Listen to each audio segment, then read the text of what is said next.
Before New York had Wall Street, before London had the city, there was Amsterdam, a patch of land wrestled from the sea that quietly invented the system running the modern world. Stocks, banks, insurance, speculation, even the first financial crash. All of it began in a city built below sea level. Welcome to It's Financial History 2, where money, power, and history collide. And nothing is ever as simple as it looks.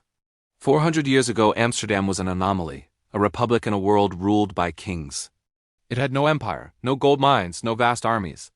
What it had instead was something more powerful: trust. The Dutch were a nation of merchants and sailors. They didn't conquer land, they conquered distance. They dug canals, mapped the oceans, and turned trade itself into an industry. Every ship that left Amsterdam carried more than cargo. It carried contracts, insurance policies, and letters of credit. Promises written on paper that held the same weight as gold. That's where capitalism began, not as an ideology, but as a practical solution to a simple question. How do you fund an adventure too risky for any one person to afford? In 1602, a group of Dutch merchants answered that question by creating something revolutionary: the Verenigd Oostindische Company, the Dutch East India Company, the world's first joint stock corporation. Before it, voyages were private gambles. Investors pooled money for a single ship and a single trip. If it returned, they got rich. If it sank, they lost everything. The Dutch East India Company changed all that. It created permanent capital. Shares could be bought and sold. Ownership became liquid. For the first time in history, wealth could move without you moving at all. Trade became an investment. And capitalism had found its vessel. The company raised enormous sums, the equivalent of billions today, and built a commercial empire spanning Africa to Japan. But its greatest creation wasn't its empire, it was the market that formed around it.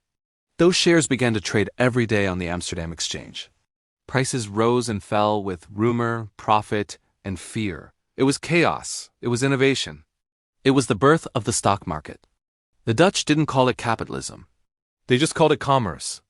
But the logic was already there: abstract ownership, transferable value, and the constant dance between greed and trust. While kings raised taxes to fund wars, Dutch merchants raised capital to fund voyages. Taxes relied on obedience. Capital relied on belief. And belief, as the Dutch learned, could travel farther than any army. By the 17th century, Amsterdam had become the richest city on earth. Its ports overflowed with ships and its warehouses with spices, silver. But the real treasure was invisible: numbers and ledgers, written in ink. Trade was now powered by credit, not coins. And to manage that, Amsterdam built something new. The Bank of Amsterdam, founded in 1609, the world's first true central bank.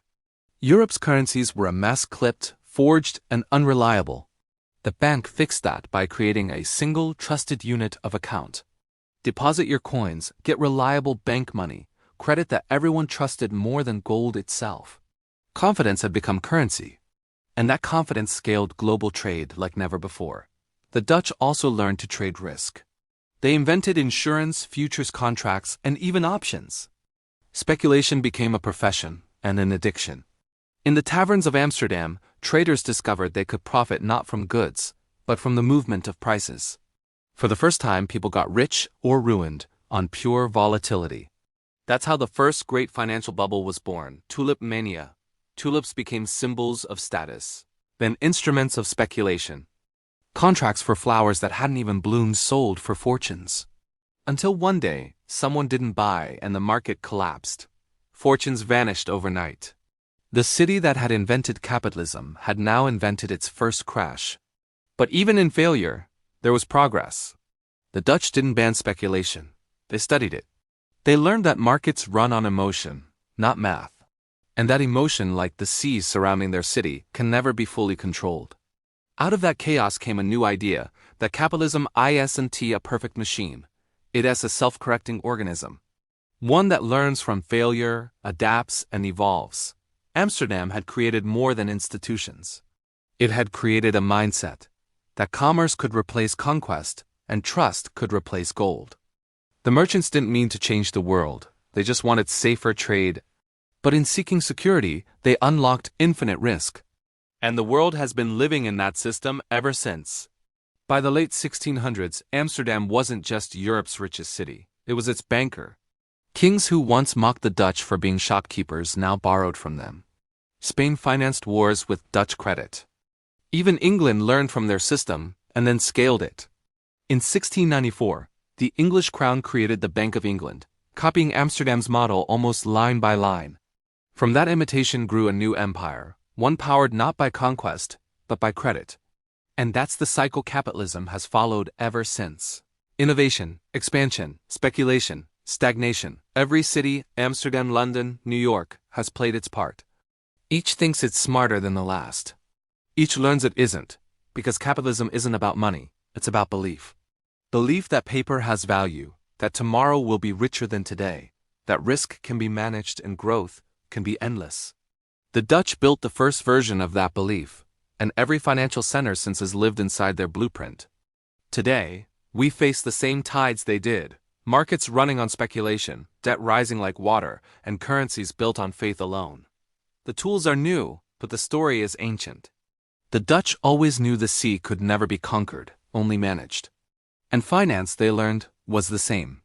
Because when the tide rises high enough, even the strongest walls eventually break. Capitalism was never born in a palace. It was built in the mud, by people who refused to drown. A system born of necessity, powered by belief and sustained by trust in paper. It made the modern world possible. But every empire built on trust faces the same question.